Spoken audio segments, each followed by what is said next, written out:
All right. Yeah, we're here today with Brandon Green.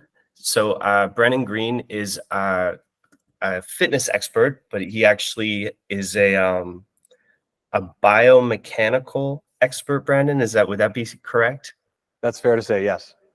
Cool, man. So this is actually our first webinar that we've done as a studio, and so thank you, Brandon, for coming today, for being here with us. Really excited to have you. And why don't you go ahead, Brandon, and tell us about yourself a bit and your training. Well, Brandon, I love the name, by the way, so thanks so much. It makes it easy to remember your name here. It's a pleasure to meet everybody. So yeah, my name's Brandon Green. I'm a passionate drummer, but I'm a fitness professional by trade for 18 years. I've been working and helping people in very sensitive sectors, people with injuries, everything from people post-surgery to professional athletes. I mean, you come in here on a day-to-day and I've got a couple NHL athletes I see, and you come in here and I've got geriatrics with the most advanced spinal conditions. And as such, the fitness professional world has got me into this kind of pseudo-medical paradigm where I use biomechanics and advanced understandings of skeletal muscle function to help people move better and feel better. I mean, at the end of the day, putting all that wording aside, I help people with problems get stronger and stay strong. One of the things over the last 18 years that has come from this is I've had to learn so much about the body and physics and what's classified as exercise mechanics, which is classical mechanics, mixing it in with the understanding of anatomy and the human body. And it helps me figure out if someone has a problem with how they're moving, or they're concerned with a problem they might have, or they want to perform at the highest level, like a professional athlete.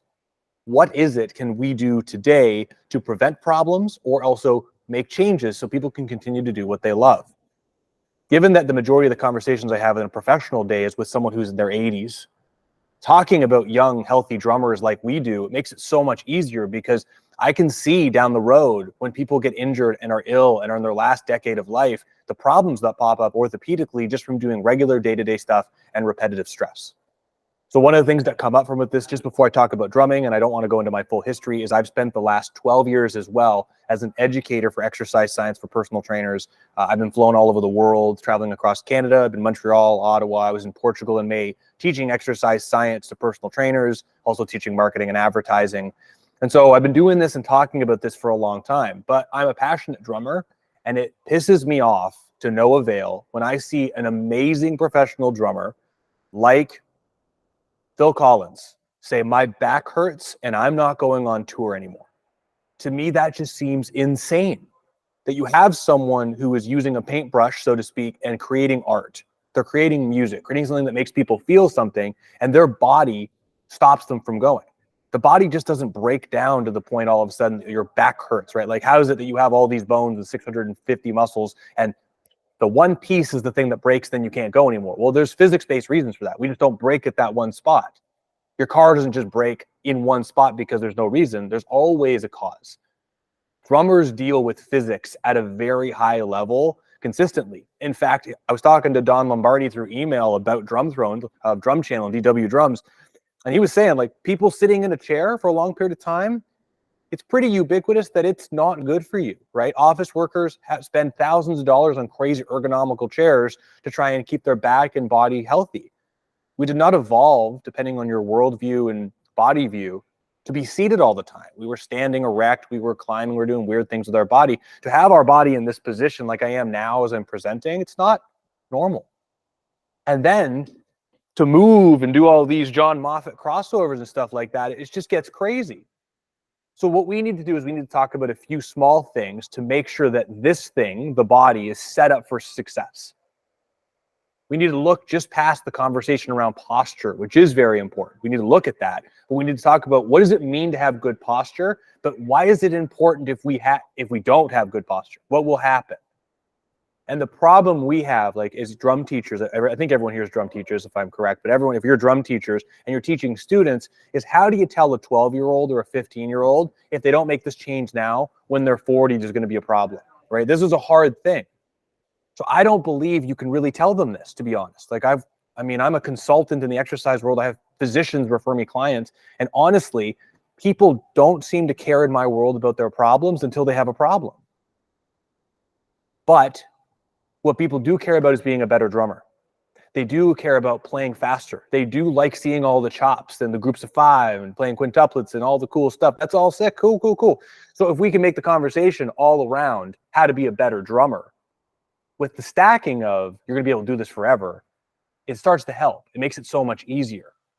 So when I'm explaining this to you guys, and anyway, I'm thinking about how do we make sure drummers play forever? Like the idea of a stronger drummer plays longer, longevity drummer. But we need to be thinking about when we're advertising it to our students and we're talking about health, it has to be around how they play better, because that's what they're going to care. Because if you can make a 15-year-old play Travis Barker's beats faster, easier, smoother, because you talked about the body and all these things we're going to talk about today as fast as we can, then you're going to get real value in your studio. I don't hurt and I play faster than everybody else, which is sick. So what I'm going to do is I'm going to talk about posture, drum throwing stuff. We're going to smash a bunch of stuff in about 20 minutes here. And then I've got some questions some of you submitted. So I got 3. We'll go with those. And if there's any questions at the end you guys want to chat about, please go for it. Just for the sake of recording, I think I was talking to Brandon, we were agreeing. I'm going to just go. I'm going to do a presentation and talk. And if you guys have any questions, just type them or save them to the end. And I'll make sure I've got some time to answer those questions freely so you guys get anything you're thinking about answered as smooth as possible. So jumping into this, could start with the dropping of the skeleton. If we're talking about posture, if you guys there are entire textbooks that cost a ton of money talking about this thing, because this thing is extremely complicated and has a lot of stuff going on. There's only going to be a few things that we're going to focus on to make it easier. If I forget about the spine, if I take my arm and I have my arm hanging at the side of my body versus I have my arm out to the side here. If I said, Brandon, Nicholas, Daniel, I want you to rest in one of these 2 positions for 60 minutes. Arm here or arm here. Which one would you rather rest in? The one where your arm's out for 60 minutes or the one where your arm's at your side for 60 minutes? It's down. I mean, it's a no-brainer. That's a dumb question, Brandon. Why would you ask? We're talking about physics here, right? This actually gets into this idea of torque and moment arm, right? When my arm is out here, even though my arm has the same amount of mass, it weighs more. I have more resistance here than here because of leverage and something called moment arm. When we're sitting, if I have my head, my cervical spine, thoracic spine, and lumbar spine all stacked on top of one another, this is that same idea of the arm hanging at the side. There's not much distance where there's too much torque where I can just kind of sit here erect.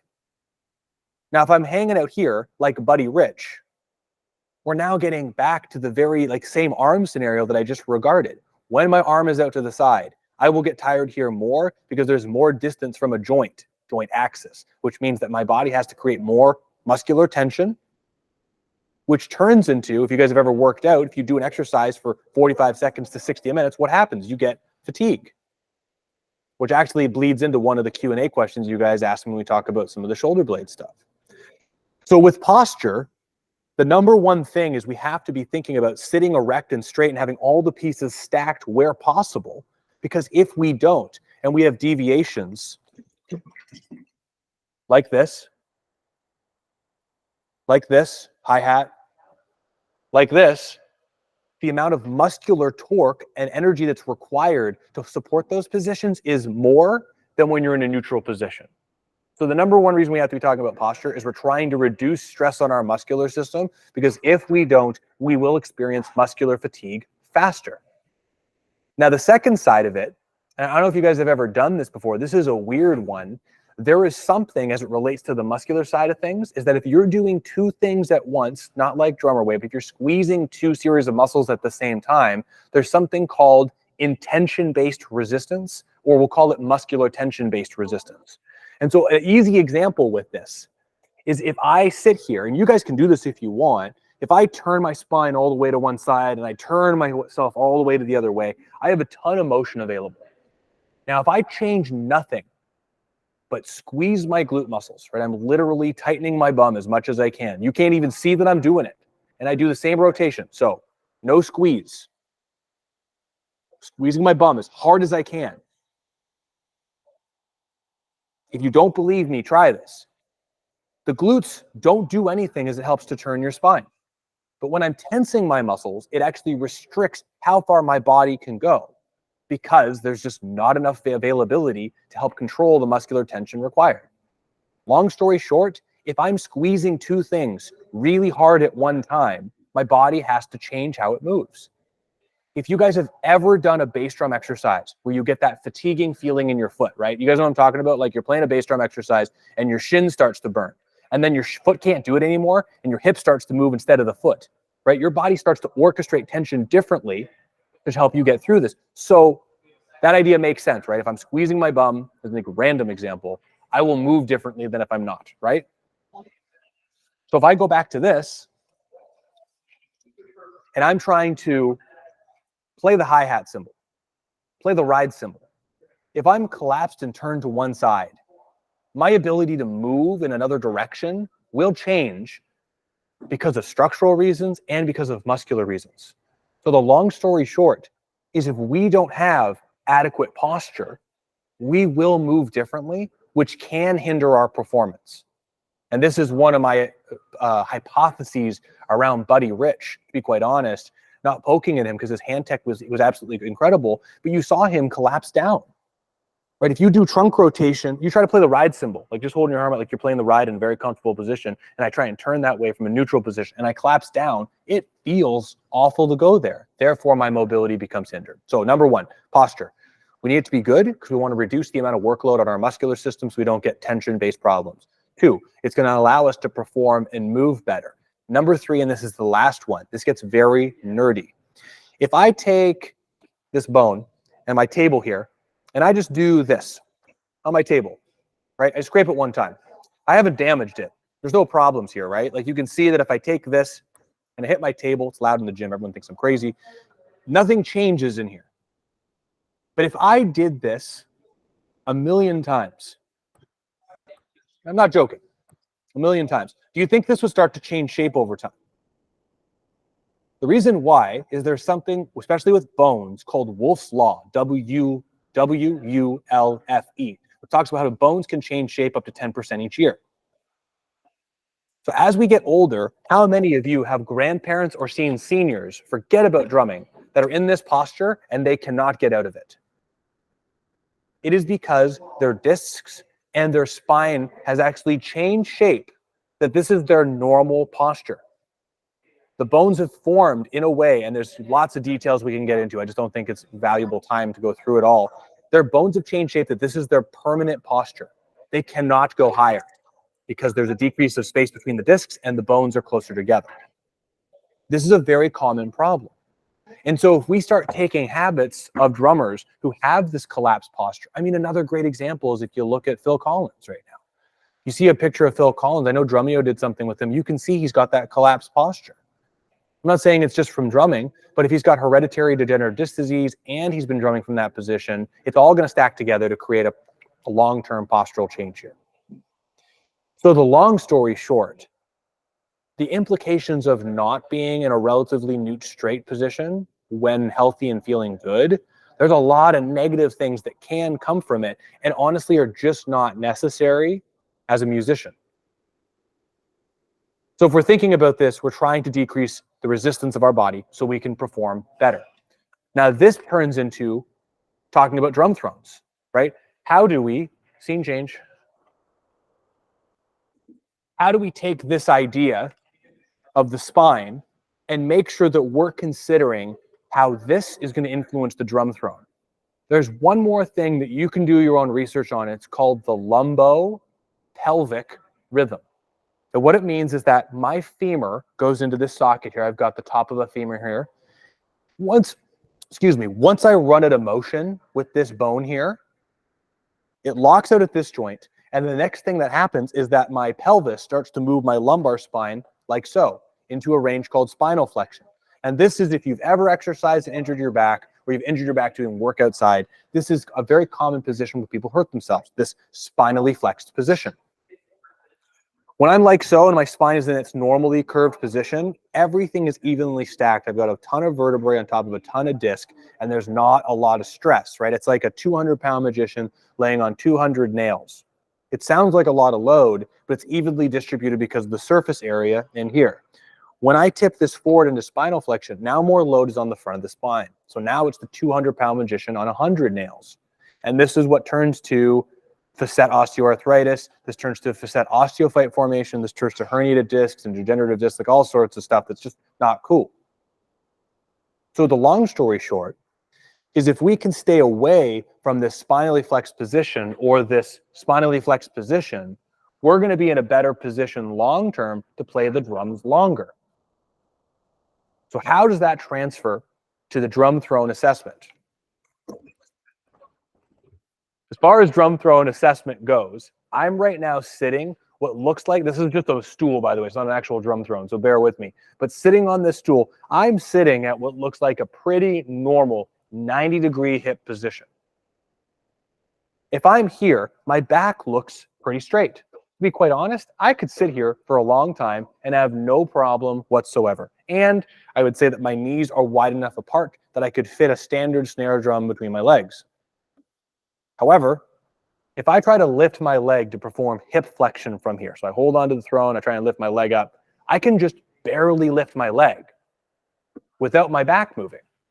Remember I just talked about that lumbo-pelvic rhythm, right? I think it makes sense that if I run a motion at one link in the chain, the next link's going to have to move. So if I'm playing the bass drum and I don't lift my foot much higher than this, I'm not going to move my back.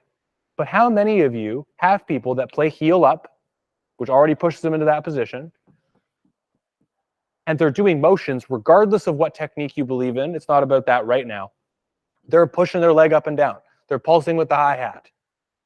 For me, if you guys can see, if we're trying to be really observant, if I pick my leg up and I do the same hi-hat pulsing, I'm pretty much at the end range of what this joint can do. I can't go any further, which means that I have opened my car door as far as I can, and now I'm trying to open it more, open it more.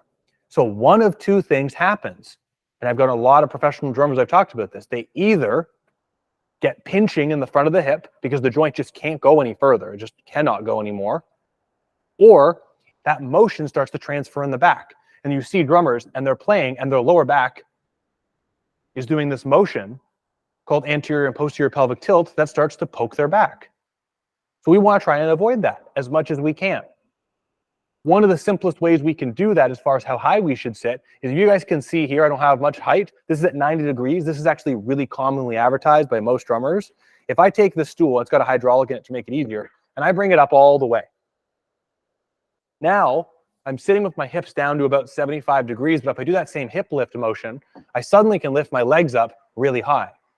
Of course, you're not going to play drums to this magnitude, or this height, but it's more showing I've got a lot of motion left over. So even if I was doing ridiculous double bass, which I never would, my lower back is not going to take that motion. It's really all just coming from the hips.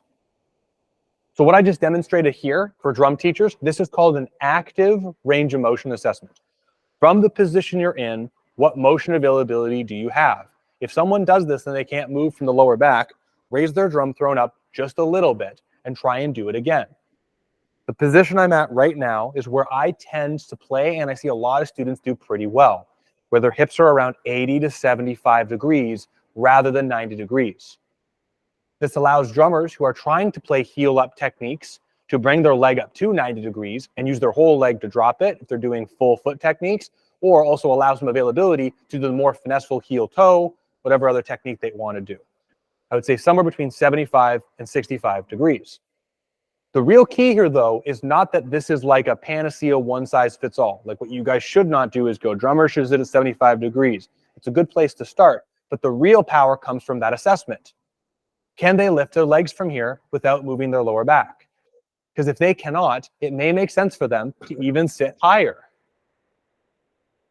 One of the biggest challenges that we have when we're trying to create rules around what should I do and not do on an instrument or any sort of geocentric world is everybody's built differently. So I want you guys to get in the practice and do it with yourself. Sit on your drum throne. Can you lift your leg up? Can you lift your leg up? Can you lift both legs up without any issues in the lower back? I shouldn't say issues, but motion. And if you're really confused about it, at home or at the studio, take your shirt off and film yourself from the side and observe what you do back here. Because if you do this and you see,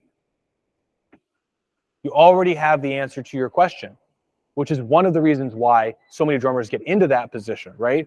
There's someone very famous that I will not say by name that I love watching play. He's incredible. He sits at this low position, and when he starts doing stuff with his hips, he starts to collapse down lower and lower because he needs that extra motion to allow his hips to move that way. So, one, active range of motion assessment, 75 degrees-ish seems to be a safe place to be. Now, should we sit higher than that? I'm going to show you why, and I'm going to answer 2 questions with 1 stone, so to speak. As I am today, I weigh 180 pounds.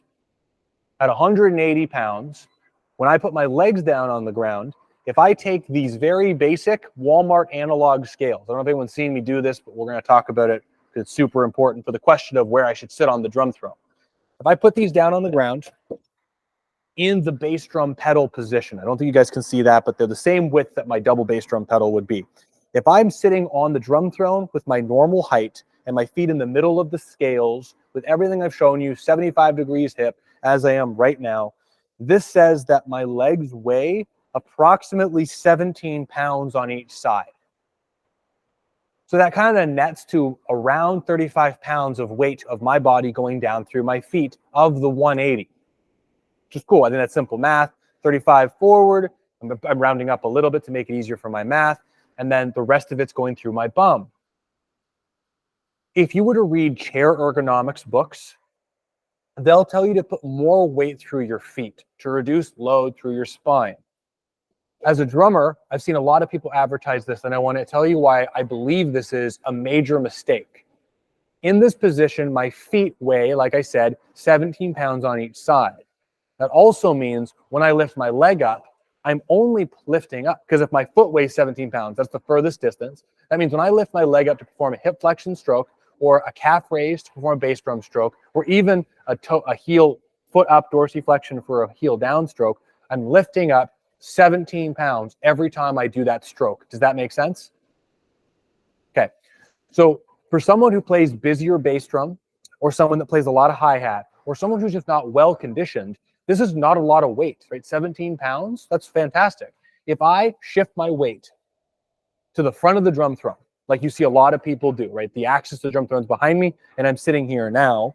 Now, as I sit here and look, both my feet weigh 30 pounds. So now I've gone from picking up 35 pounds to 60 pounds. I've gone from 17 pounds to 30, which is getting really close to double the weight, which also means when I'm sitting forward, when I lift my leg, when I try and do a calf raise or I play heel up, I am now picking up nearly double the weight every time I play the bass drum. Forget about bass drum technique. I'm literally picking up that much weight every time I play a bass drum stroke. Now, I don't know about you guys. Let's forget about how strong your legs are. How many bass drum strokes do you play in one song? Let's say 100. If I said, hey, do 100 reps of any exercise, that seems crazy. Well, that's what's going on here. So if we're going to be doing lots of reps, would you rather be doing it with 30 pounds versus 17 pounds? The other problem that pops up is since now I weigh 180 pounds, since a third of my body weight is on my feet, my weight distribution from front to back gets pretty weird.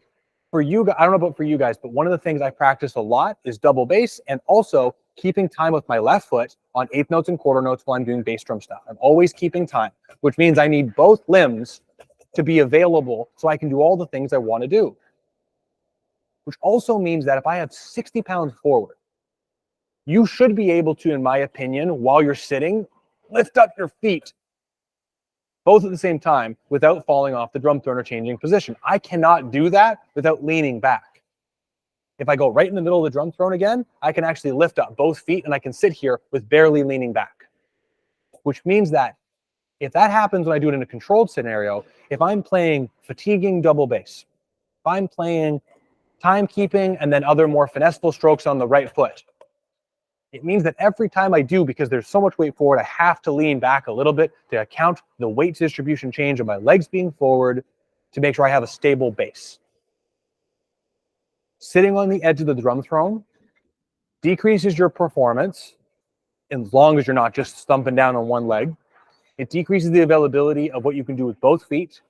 It increases the risk on the lower back. And in fact, it actually increases the amount of load on your spine, because if I talked about that magician being on a bed of nails, if I have to go back and do extension to lift both legs, now I've got that 200-pound magician on less nails, which again actually increases the load per capita, per surface area on my back.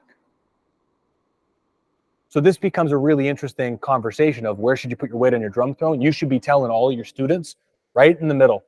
It should be as comfortable as possible, dead center in the middle. Because if it's not, it won't be a problem today, but there are issues that will pop up from that in the future. Now, as far as height goes, I actually can't get too high on this throne, but if I sit above, I actually can't get there. Can I get there? I can't get there. If I sit to the point where I'm over 45 degrees, I also have that same, like my hips are at 45 degrees, like I'm almost in this high seated bar stool position. I'm almost back to the same problem where a ton of my weight is going down again, right? That's why bar stools, if you ever go to a bar, they have that rail across the bottom of the bar, is because when you're sitting that high, so much of your weight gets shifted forward. And so you have that same problem that if you're sitting too high, you have to pick up all of your leg weight to perform adequately. If you don't believe me, and that's cool if anyone has any questions or concerns around this, go look at every drummer who plays incredibly finesseful stuff with their feet. Thomas Lang, Virgil Donati, Grant Collins, Terry Bozzio, you name your person. You don't need to play like them, but if you watch them, they're all sitting in the middle of their drum throne. So when they're playing their hurtas, right, they're not moving in their lower back. Imagine if they were sitting forward, right? They'd have to be doing all hip strokes and they'd have to be pounding that much more and their lower back would move. There are not many people who play double bass at a very high level that don't sit on the back of their drum throne. And there are mechanical reasons and performance-based reasons for this. This turns into another part of the conversation, which I think is really cool. This is just phase one, right? Sitting in the middle of the drum throne, assessing the active range of motion. The next question, which you guys have not seen me talk too much about, is how this all blends into everything else on the drum set. Because everything I'm showing you is in this linear example, right? I'm showing you in just, you know what, why not? Let's get a little creative here. Small technical pause.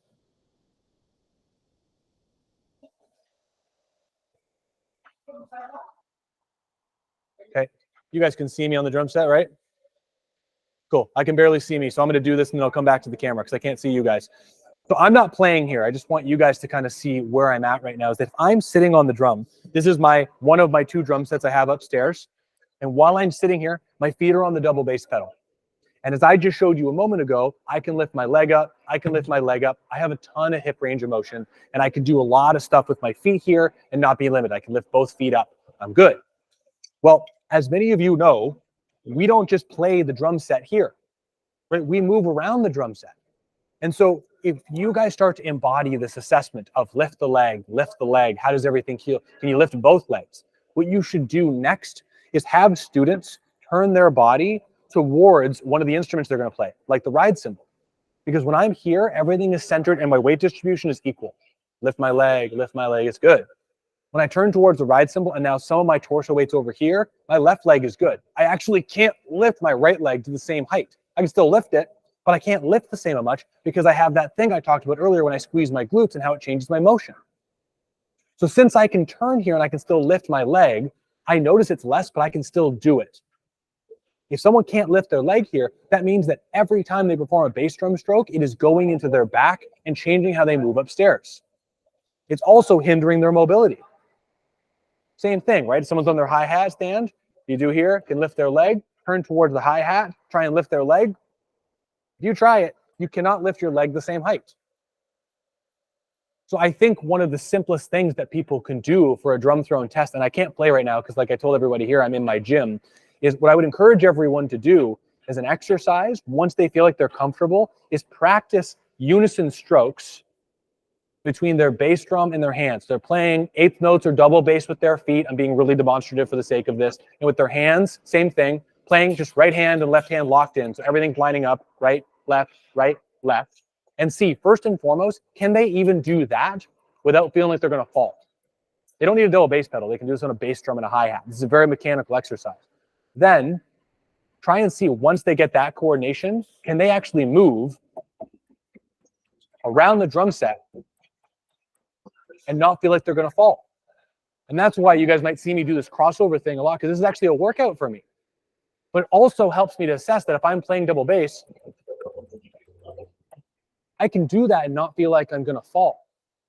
And so here's one of the things that I think is really important when we talk about drum throwing. We should be able to play, forget about like foot off the nose and fanciness, just right and left locked. We should be able to hit any drum while keeping our feet moving at the same time and not having our lower back move. Because if our lower back is moving when we're doing this, forget if you call it a drum solo or crossovers or whatever. If you can't do that, when it comes time for you, like playing a very 4 on the floor tom, even just that, that's going to have implications on how your back moves and performs. It's going to have major implications on how your body works on the drum throne. So if we just do a quick review of this, and then we'll come back over to the other screen so I can see y'all all much better. That's my American education, y'all, right? You got to sit on the drum throne. We want our back and posture to be straight. The simplest thing is try and get people to think about sitting tall when they're practicing. My favorite thing to do is to not think about posture when I'm playing songs, but to really think about posture when I'm practicing, because it helps me to absorb that information when I'm in an associative state. Make sure your drum throne is in a good position where you have active range of motion available, so you have a huge buffer of motion so your lower back does not take it. Once you're there, I would say get a measuring tape and measure your drum throne, because if you're playing gigs and going to other studios, you can just go, oh, I'm 22 inches tall, 23 inches tall, and you can just assess it and swing it up really easy and fast.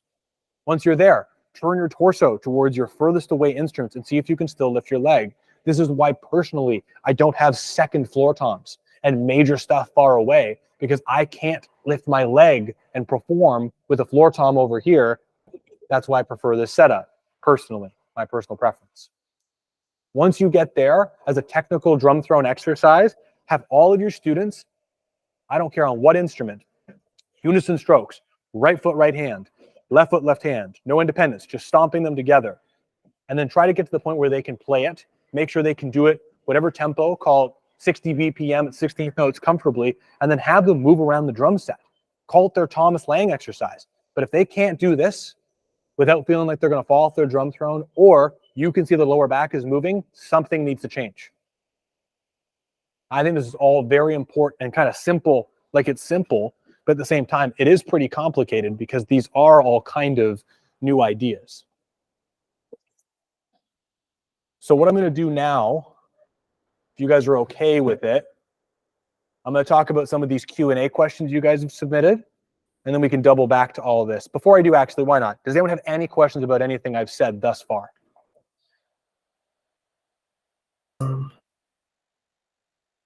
Actually, yeah, Brendan, I do have a question. It's about, so, because we're talking about like, you know, when we sit upright, but some people, they kind of, you know, lean forward. And, but I've had some students, and this is very rare, but I've never been able to figure this out, but when they play double pedals, they almost fall backwards. And so we experiment with stool height and everything, and it's like, I've never been able to sort of figure out exactly what the cause is of that. So it comes back to what I was saying when we were talking about sitting too high. Mm-hmm. If they're sitting in a position, right, when they're playing, like let's just play, they're playing crazy high leg double bass, whatever, like terrible technique, Vinnie Paul, but let's go with it, right? They're doing that.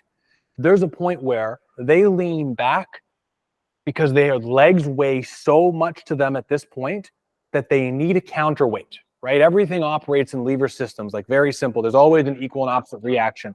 So if they're playing double bass and they're lifting the leg up, like here, right? Again, 180 pounds, right? I've got thick, heavy legs. When I pick my legs up, my feet are not on the ground right now. I'm not leaning back, right? I can play anything double bass and not lean back. And it's because so much of my weight is down through the drum throne. So what I would encourage you to do with them is first and foremost, make sure, like really make sure that they're sitting in the middle of the drum throat and not on the edge, because you're going to see people, they start off because they're uncomfortable playing double bass, leaning forward, and they try to like just, you know, use their weight to like get that sensation. And then when they start going, they start kind of almost running, like they just try to make it happen, but they do it by finding that center of balance. Last thing, I'll tell you what, I'm good friends with Travis Orban. If you guys don't know him, hold on, I'm going to try and adjust the camera here. He's a beast. If you're teaching people double bass,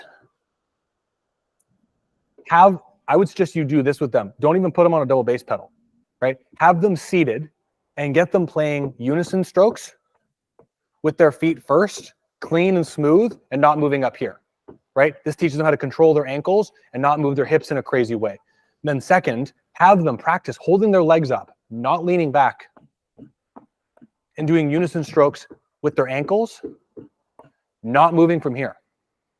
Because so many drummers start that journey up here, and really, it's an inefficient way to teach it. It should start from the ankle, right? And you could see these guys and they're playing 200 BPM, like double ankle technique. That's all cool. But if you want these kids to like actually play double bass and perform well and decrease the risk on their back, have them, and you guys can see my torso, hold on. Have them hold this position here where they're not moving from here, hover their feet up so they're engaging their core. I'll tell you guys, anyone here, try this. It is a lot harder than it looks, right?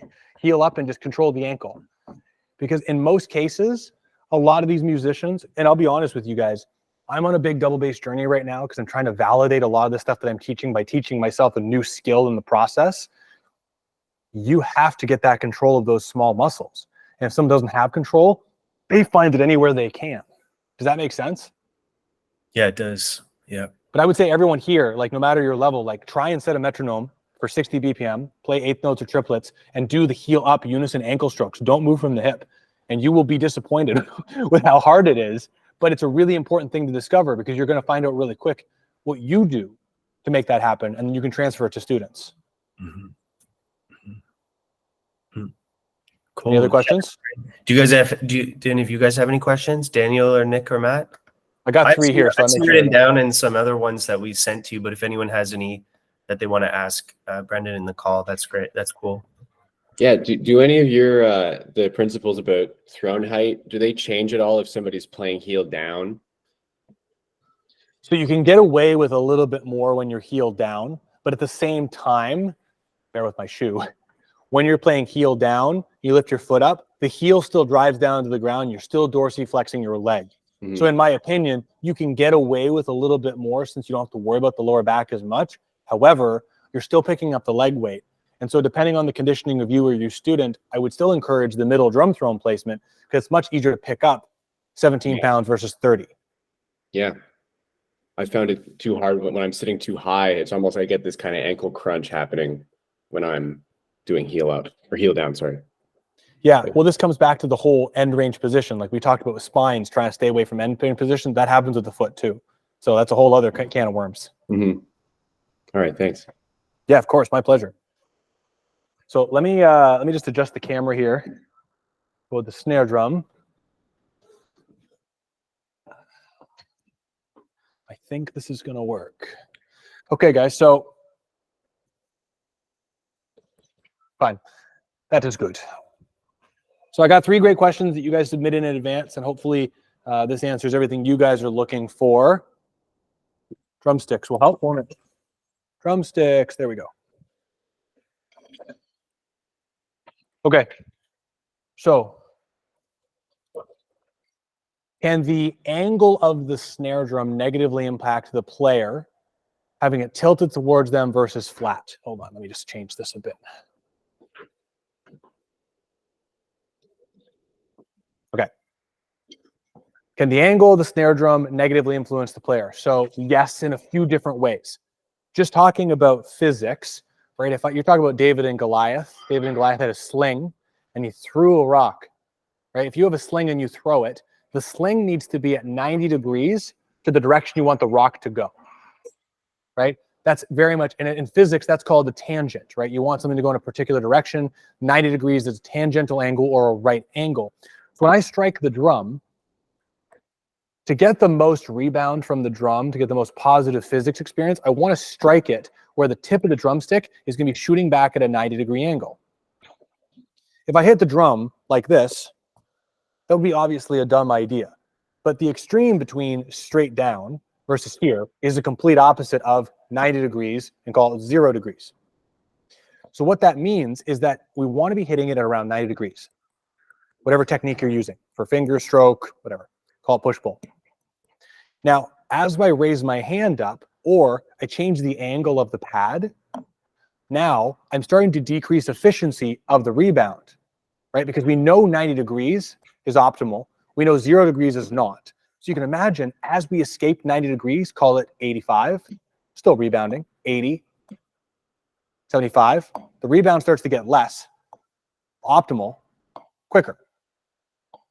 So when we're talking about leveraging the energy of the drumsticks to do all the things we want to do, we need it to be tangential to our drumstick, which is why you see a lot of drummers having relatively flat snare drums, and the rack toms are slightly angled because when they raise their hand up to hit the drumstick, it's still hitting it at a 90 degree. Now, when you get to a lot of these old school drummers that have the major angle, right? Some of them, from a sonic perspective, are trying to not do a rim shot. They're trying to hit the middle of the drum, and that's all fine. This is totally fine. You just have to recognize that there's a physics trade-off to get in the middle of the drum for a whapping rock sound versus trying to play more finesseful stuff. The other side of it that can be harmful is it comes down to the wrist. Your wrist has only so much extension. If you see some of these players and they've got it like this and they're playing like this, the wrist is kind of close to the end range of how far a wrist can go back into extension. Therefore, my car doors is open as far as it can go. And how many times do we play a snare drum hit in a song? It's hitting to the end range position. So too much of an angle with too much wrist extension can be extremely harmful over time for a regular match grip player. It also decreases efficiency of the rebound of the drum. And if you guys ever need to, like, take your drum, practice French grip or finger control or whatever, however you label the technique, raise the drum up halfway and try and do the exact same thing. And you'll feel how much easier it is when it's at a 90-degree angle. Forget about flat. It's about the 90-degree angle. For traditional grip players, this changes a little bit because when it's flat, for a lot of these traditional grip guys, they don't have a lot of motion available. So for them to get more motion this way, they drop their shoulder down, which actually has a negative impact on the upper extremity and the spine rather than the hand. But that's a whole other conversation. Like Thomas Langham just on the weekend talked about a bit where traditional grip playing actually hurt his wrist and gave him carpal tunnel syndrome. So long story short, though, the angle of the snare drum can negatively influence your performance and potentially have health implications. Any questions about that, guys? Cool. Number 2, I have a student who's having regular pain behind their shoulder blade, especially when he plays drums. He says it feels like inflammation. There's also a possibility it could be a pulled muscle, but it really is only when he's playing drums. So the common thing I see with this is if I'm in, how can I describe this best? Well, I come back to the arm position, right? This is a lot of work, right? So if I'm playing a ride cymbal, for example, spang-a-lang, right? Most jazzers keep their arms close to the side of their body, and they're not working that hard. Like, they're working hard with their hand, but their elbow's close. And like Vinny Colaiuta says, he's playing cards, right? He keeps everything close to him. When people play the hi-hat, you see a lot of drummers reach their arm across and they do something called shoulder protraction or scapular protraction, and their arm is forward, which turns into trunk rotation to the left side. So their feet are pointing straight ahead like so, and they're turning this way, and their shoulder blades across like this. If you need a really good example of this, watch any of these people who have 2 bass drums and a hi-hat that's further away, and they're playing like this, right? It's because they're reaching. And so this lengthened position and increased distance from their body really causes a lot of tension across their upper back. So if it's only from drumming, whoever student this is, what I'd have you do is find out a few things. 1, what is the length of time they play before this happens? Is it 30 seconds? Is it 5 minutes? Because that could just tell you, is it a strength thing? 2, if they play 5 minutes on the hi-hat versus 5 minutes on the ride cymbal, do they have the exact same sensations, or is it different? The majority of the time, I find when I talk to pros, when they play the hi-hat, they have a bigger problem than the ride cymbal, because the hi-hat is this reach across crossover thing versus the arm being close to their body. If they have it with both, it may be a posture question, or quite literally, their strength and endurance may not be adequate for what they're trying to do. But I would ask those questions: length of time, and does it hurt when you play everything? Because you watch, they play the ride and they're like smooth and good, wherever the ride is, and they go to hi-hat and they're like, that's cool, it looks neat, but there's a lot of stuff that's going on there. Cool. Yeah, that's a good. Those are all great, Brendan. And it was actually me who asked that question. And yeah, I was thinking maybe because his posture is pretty good, but it happens quickly. You know, we've done a lot of classes where I just get him to play, and I tell him, and he tells me exactly when it happens, and I'm really trying to watch as many different things as I can. But yeah, it could be just the way that he's sitting, you know, when he's playing the hi-hat or something.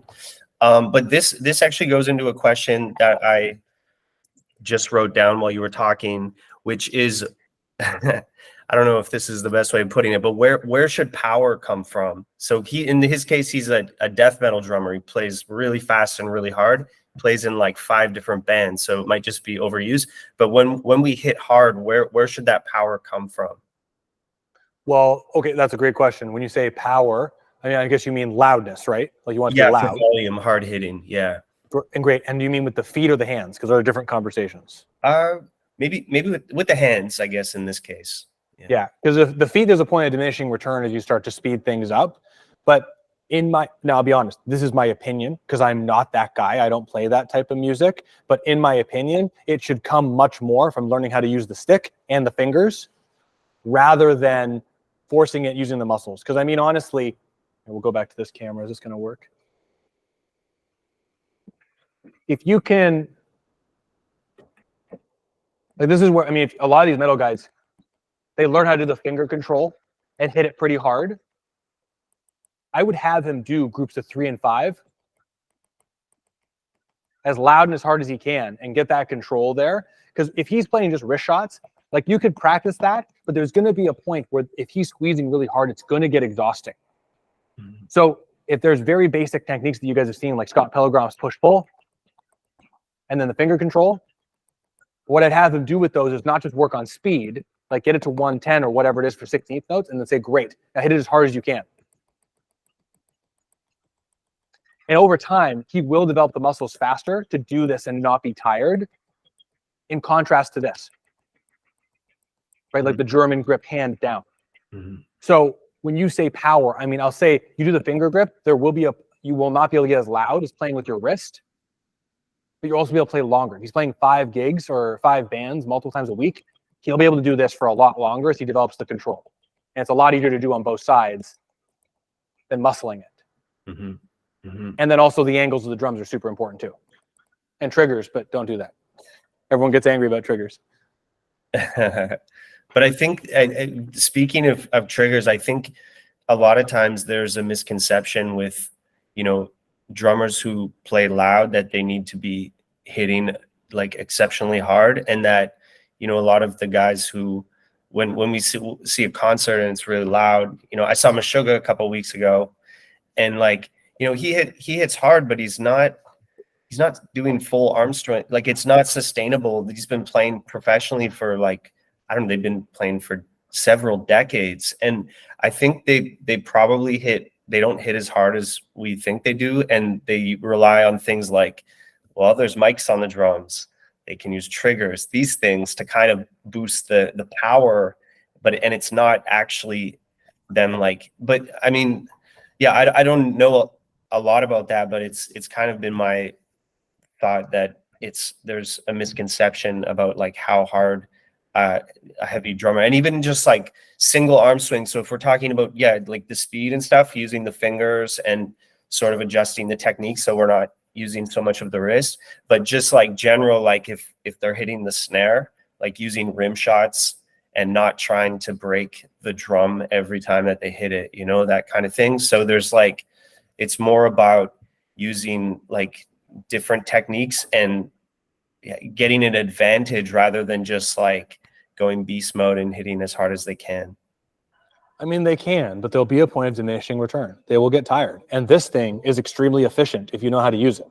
So I would encourage them to learn how to use the leverage of the stick as much as they can, because you can get smack and rim shots.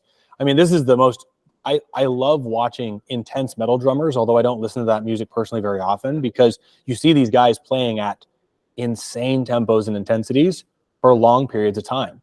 Mm-hmm. And they're not muscular, strong, bodybuilding super athletes, right? These are lean, you know, European dudes who are doing crazy things. And that's amazing because they're demonstrating that their control and techniques are allowing them to perform at that level. So I always find it interesting when you have the juxtaposition of that metal guy who's been playing for 25 years and no issues versus the Phil Collins who's playing relatively basic musical stuff and gets injuries, right? There has to be a learning curve between those two. Yeah, so I would, great position. I would say definitely teach them to think about using the drumstick. Knee injury? Want to talk about the knee thing?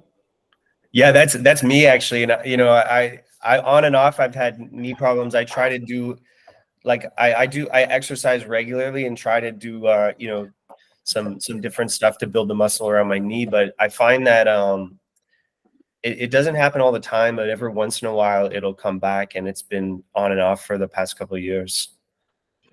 Yeah, and I haven't been able to figure out what it is exactly. So I don't know for sure, and I'll say this, that this is a general recommendation of things I've seen commonly. So Brandon, I mean, I'd love to help you specifically, but I'll give you the best general piece of information I can without trying to diagnose you and not knowing anything about your history. You have, as you guys well know, a knee, right? You got this thing called the patella, and there's this trochlear groove right here. And the trochlear groove is where the patella slides. So if I bring my leg up and I bend my knee in and out, right, the kneecap slides in that track, allowing my tibia to kind of go forward and back or forward and back. This track, I have kids, so I don't know if you guys have kids, but they have like the, you know, the wooden train sets that you had when we were growing up, right? Thomas the Tank Engine would go in it, right? It's got that notch where the two plastic wheels would go in, right? If the train is lined up with the track perfectly, the train moves easily, right? If the train, you know, the kids, you know, it's going around the turn and there's too many train pieces of car on the track and it starts to yank on the edge of the train and it starts to tip over, right? That's what happens with the knee a lot when people get knee injuries, right? You see people who've got this thing where they're walking and their knee is bowed in, right? That knee and the train track is now not equal. It's putting more emphasis on one side. So that's how a lot of knee pathologies start. But what I see with a lot of drummers is we have the foot on the tibia, talocrural joint, dorsiflexion, and then the tibia on the femur. We need mostly the foot and the kneecap to be lined up. And if we're sitting with any obliquity where the kneecap is pointing towards the somewhere and the foot is pointing out, right? I see a lot of drummers with their foot like this and the kneecap pointing this way. That means that all of the reaction force of the pedal pushing back on us is going to come into the one side of the knee, not the middle. Does that make sense? Mm-hmm. So if I you're just going to see my knee here, but if I were walking and my foot and my knee are straight like this, and you were to try and push my leg back right now, like so, right? My knee joint is lined up that both of those train tracks are lined up. If I turn my foot to be like this way, and you do the exact same thing, more of the inside of my knee is going to take force than the outside, which means that if you were going to hurt me, I'm more likely to get hurt on the inside of my knee or outside, but we'll say inside to make it easier, with my foot turned in than if it were straight, because the train track and the train are not lined up. So this is where for you, I would really watch when you're playing, especially if you're playing, like this happens when people are playing quicker doubles or quicker triples, when they're trying to do things with their foot, like, you know, like right? They do some, when they do that, they do some weird stuff with their foot because they do a heel toe or a different kind of push technique to try and make it happen. You just got to make sure when you're doing these things or getting tired that your foot and your knee are straight. Mm-hmm. If you really want to work on this, go back to that Travis Orban exercise I told you about. Hold your feet up and practice doing whatever exercise you're doing where you feel your knee. Right? If you're playing with your foot and you can't do that just by holding your foot up in the air, you can imagine what sacrifices you might be making on the bass drum pedal. Mm-hmm. So the foot, Cole's notes, the foot and the knee need to be lined up. Cool. Thanks. Yeah. Yeah. There's just, Rachel wrote a question and then Matt sent me a question. I'll put Matt's in here.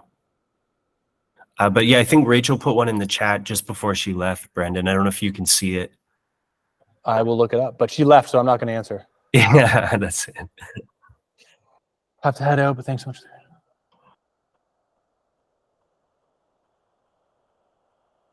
Yeah. checklist, right? So what are the 5 things I would tell them to do? I mean, I would say if you guys are watching this video, I mean, number 1, make sure that when they're on their drum throne, that they can, you know what, actually, this is actually a cheesy one, but I would go back to the exercise, call it like an exercise, the assessment of playing the unison strokes between the bass drum and the hi-hat, and say, can they play unison strokes and play single strokes on every instrument concurrently? And if they go to the crash cymbal and they can't go right, left, and it feels awkward, but it doesn't feel awkward on the ride, then they can reverse engineer their checklist and go, okay, what might feel, is this thing too high? Is it too far away? Do I have to sacrifice what I'm doing to get there? The checklist could be expansive, but I would say make sure their drum throne feels good. Make sure they're not reaching too far when they hit the hi-hat. Make sure when they're playing the snare drum, it's flat enough that they're getting the rebound that they want, and to make sure that they can still lift their hips when their hands are on whatever other instruments they're going to play. But I think my favorite way to do this is I would have them come back to that idea of reverse engineering by doing that exercise, right, left, get the speed up. Can they play the floor tom with the unison strokes on their bass drum and the hi-hat? Can they do it on the floor tom on the left or snare drum or whatever? Can they do it on the crash? Can they do it on the ride? And if they can't do one because it feels awkward, let's figure out why. Because you should be able to use all your limbs concurrently while you're hitting everything on your drums, unless you're playing a gong behind you, but maybe not in the studio. Cool. Matthew, nice to meet you. Thanks for the presentation. Would you have any tips on working with special needs students, such as someone who has autism or physical disabilities? Boy, that is a loaded question. I would say we work with people like this here. What I would try to say is, for you, everyone here, if you're working with someone with special needs or disabilities, let's go with learning disabilities to make it easy versus physical, because physical disabilities is an entire can of worms that requires customization. But if you have someone who's slightly autistic and has different learning styles, I would say, 1, if this presentation has been valuable, digest as much as you can, practice it yourself so you can master it, and then apply it to students.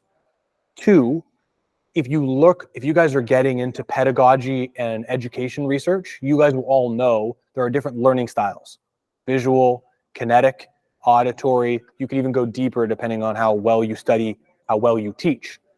What I'd encourage you to do is get really good at telling stories and visual examples that would relate to any demographic. Like when I teach this stuff, I'm going into deeper stuff with you as teachers so you understand where I'm coming from.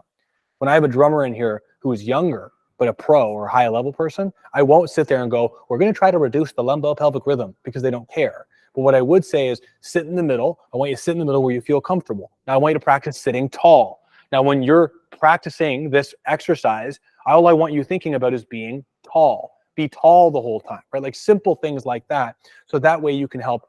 And then that way, if they start to change or collapse, you can go, hey, listen, that was really good, but you lost some of the tallness I was asking for. So let's try it again, but let's just emphasize more tallness, right? Cheesy things like that. The more visual cues, I mean, there's a great quote from Einstein, I think, it might be Einstein, I'm paraphrasing it, but if you can't explain it to a 9-year-old, you can't explain it at all. And as much as I'm, 36 years old teaching this stuff, I try to teach these concepts to my 4.5-year-old son, which is like, it's not working, but I'm trying, because if he can sort of get it, right, then he actually is like, I said, why do scissors work? And he goes, fulcrum. I'm like, now we're getting somewhere, right? Like the idea is that if he can get that stuff, not just memorize it, but understand it at a low level, it's because the words I'm using help him understand it. So Matthew, it's a great question. I would encourage you to practice simple visual cueing to help orchestrate some more of these complex ideas as you're getting into it. And then I think you asked the same thing there, Brandon.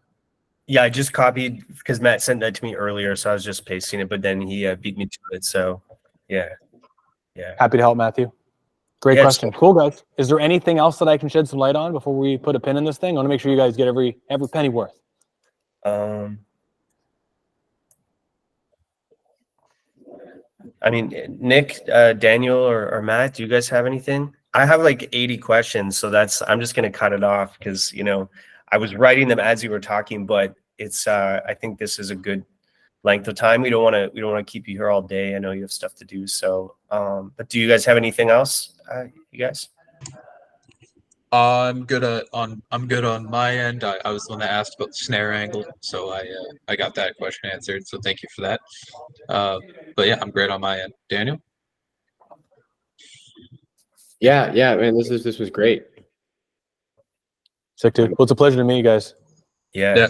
Yeah, you as well. Yeah, thanks, man. Thanks a lot, Brendan, for taking the time, and we really appreciate this. I would like to say that I appreciate the work that you're putting in towards the drum world, because we're musicians and not scientists or body health experts. So to have someone come in who has that background and knowledge and then apply it to drums, which is it's such a physical instrument.